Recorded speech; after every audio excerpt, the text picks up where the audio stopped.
Welcome back. You're still watching this morning live on Metro TV. This morning we have Prince Kwame Agbata, who is the co-founder and CEO of Coliba Ghana Limited. He's here to tell us more about himself, his business, and also Africa's business heroes. Good morning and welcome, sir. Good morning, Anaya. It's good to have you here. Thank you so much. First off, let's start by telling us more about yourself. Who is Prince Kwame Agbata?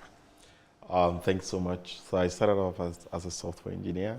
Okay. Graduated from Ghana Telecom University College, top of my class, working as a software guy. Okay. Then there was a 3rd June, disaster that happened on 3rd June 2015. Yes. Yeah. I lost a very good friend. And the reason for that was because the main drainage system was choked with waste. Yes. We have a drainage problem in Ghana. Exactly. Yeah. So I think that's the genesis of the story, thinking about the waste problem and creating the first app for recycling, which we call the Uber for recycling. That was a Coliba app. Okay. So the idea was to create an Uber for recycling. We created that. We realized that there was no existing infrastructure to really collect this waste. Yeah. Fast forward, we started building the infrastructures by building collection centers, collection points across the country, and we are actually recycling these materials. So that's the story. That's the behind the story. But you see, you are saying it so rosy, everything. People would think that, everything was fine from the beginning. But then there must be challenges that you encountered, or there are challenges that you've encountered. So tell us previously and what you face now. I think for us, it's about coming into a space where there was really no recycling happening. Ghana is in about 2% recycling at the moment. And so when we came in, there is no, if you want to recycle your waste, everything goes into the same thing. A company picks it up, it goes to the landfill. Yeah. And so the challenge was, how do we collect segregated waste? That was the big challenge. Yeah. And so we had to set up collection points across the country. So currently we have about 8 collection centers in partnership with partners like UNDP and even Diageo, Guinness Ghana. We're setting collection points across the country. We've had challenges of working with land, even some landfill owners, and also challenges of working with waste pickers. Yeah. But I would say that these waste pickers are people that drive the work we do. So if you go through Accra, you see people picking up sachets. And these are the heroes. I mean, the most important people that are really recycling. Exactly. So, you spoke about segregation.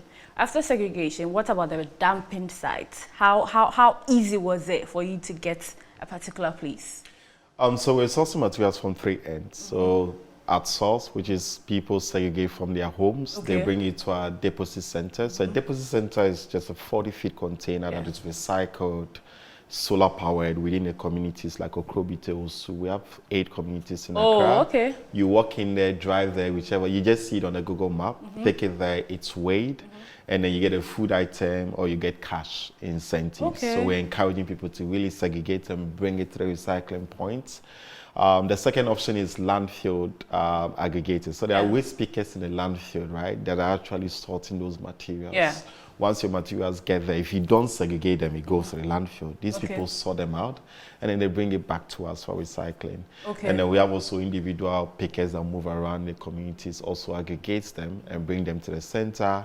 It finally comes to us, we actually recycle them, and then we export them. So this is what we do.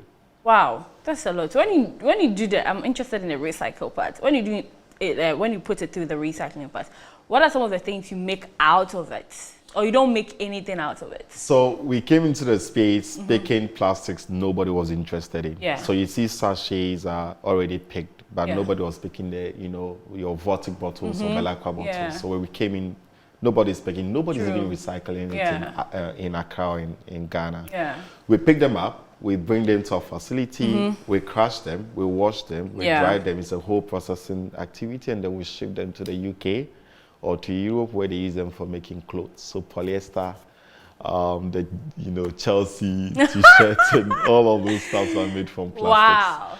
Wow. Another application is also using them to make new bottles.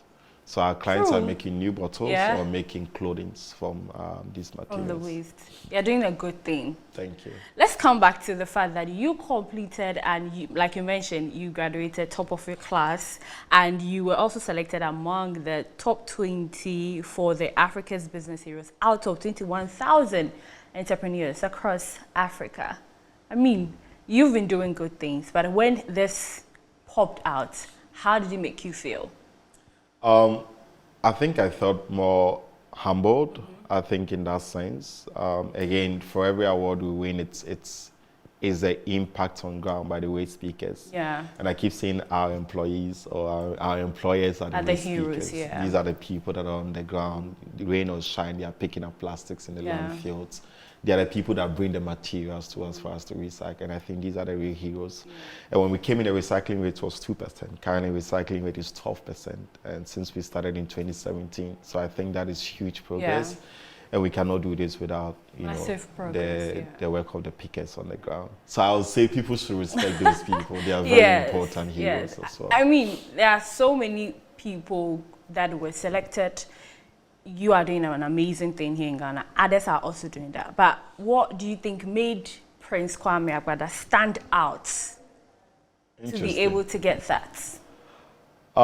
Again, I think it boils down to I think there are people doing amazing work. The African Business Heroes is looking for heroes that are doing amazing work. What made us stand out? I think being authentic. And at Coliba, we are very transparent and authentic with all of our staff. People know where we are and what we do. And I think our authenticity and being able to give more than we take and telling our story of the impact we're making, perhaps that could be the differentiator of what we do. Okay. So top entrepreneurs get a grant split, and it's a good thing. But which other advantages do you get from Africa's Business Heroes? It's a mentorship. It's currently we've had so much feedback, business feedback from the coaches, and I think having a second perspective, it's very important in the field that we are. So the mentorship, the feedback, the workshops we've been having, these are the most important thing other than the money. And I think money alone doesn't solve the problem, but also what comes with the money is also very valuable. Yeah. So out of the 21,000, there are top entrepreneurs that are picked. The 10 get to split the grant, which if you are picked, you haven't been picked. If you are picked, which I'm hoping you get to be picked. I will. Amen. What plans do you have for that grant? Yeah. So key point is if we do get into that top 10 and we do win a grant, again, the whole idea is to bring it back into the business. Yeah. So it's not a personal fund. And I think, again, we're transparent. Yeah. The whole staff and everybody's aware of what is coming in. The board is aware of what is coming in. So the money goes back into the business to make it more sustainable and to scale our impact across the communities that we work in. Yeah. So the board gets to select. It is not about voting.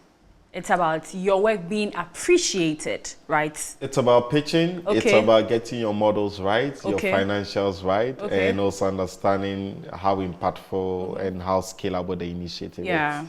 And then the judges get to select. So it's not an online voting program. Yeah. So when you started, when you got to be part of the Africa's Heroes, Business Heroes, after applying, you have gone through mentorship, and there are other things. You have met people. There's room for they say connect, meet people. After applying, what has experience been like so far? Well, first of all, is getting this interview. I would have very much paid for it. But I think these are some of the things, right? Interview with South African News Network, interview with Metro TV. Yeah. I mean, who knows what more is to come if I get to the top 10. Yeah. I think these are valuable additives to what the African Heroes gets to offer. True. And I'm grateful. Yeah, you have come so far. What advice do you have for aspiring people who want to be like you? Well, I'll say to young people that they shouldn't just trust the process, but they should also love the process. So the entrepreneurial journey shouldn't just be seen as an end goal, but appreciate each process, because when you do, you become happier and healthier in every step of the journey. And number two, you need to know as an entrepreneur that we are building trees that we may never, we are building trees that whose shades we may never sit under and whose fruit or we you may might not never even eat. benefit from the fruits. Exactly. And so yes, I want to make an impact. I want to be rich. You don't go into entrepreneurship. We need entrepreneurs that are people of character, that are solving issues of poverty and also making impact. And that the impact I'm making is the most important thing. I'm creating jobs. I mean, that is entrepreneurship for me. I started it with a purpose. And so to every entrepreneur there, trust the process, know that you're planting a tree, you may never sit under it. And then finally, what I'll say is sometimes get out of the balcony, get out of the dancing floor and get on the balcony. So the dancing floor is a place of noise. We are always in a noisy environment, too much happening around us. And you can run mad, huh? So get out of it and then get on the balcony and see the beauty of nature. It means self-care. To every entrepreneur, I've seen entrepreneurs that have, had serious health issues because they are grinding and working too much. It's important you have self-care as well. You've given a very good message, but what are some of the tips that you used when you started? I think those are the tips. So I started as, I'm a software engineer and I didn't have any skills in business. So the key things were find out how to get those skills, very importantly. So the disaster happened in 2015. I launched the company in 2017. 2 years, what was I doing? I was building myself. And the one way I did that was to join an incubator, join a hub, take courses, learn about business models, build business plans, build pitch decks, learn how to pitch my business, how to talk to investors, how to raise money. So I think for everyone that wants to start, this is very important. Find a community, get involved, and get in that community. Thank you very much, Prince Kwame Agbata. We wish you the best. We are hoping that you will be part of the top 10 entrepreneurs that are selected for the Africa's Business Heroes, so that you get to do more, because you are doing an amazing thing. Thank you so much. Really appreciate you for coming. Thank you. Okay, so we spoke to Prince Kwame Agbata, who is the co-founder and CEO of Coliba Ghana Limited. They are doing amazing, and we hope and pray that his company, his entity, is able to be named as part of the top 10 entrepreneurs in for the Africa's Business Heroes, so that they get the grant, split it, then continue to do the amazing things that they are doing.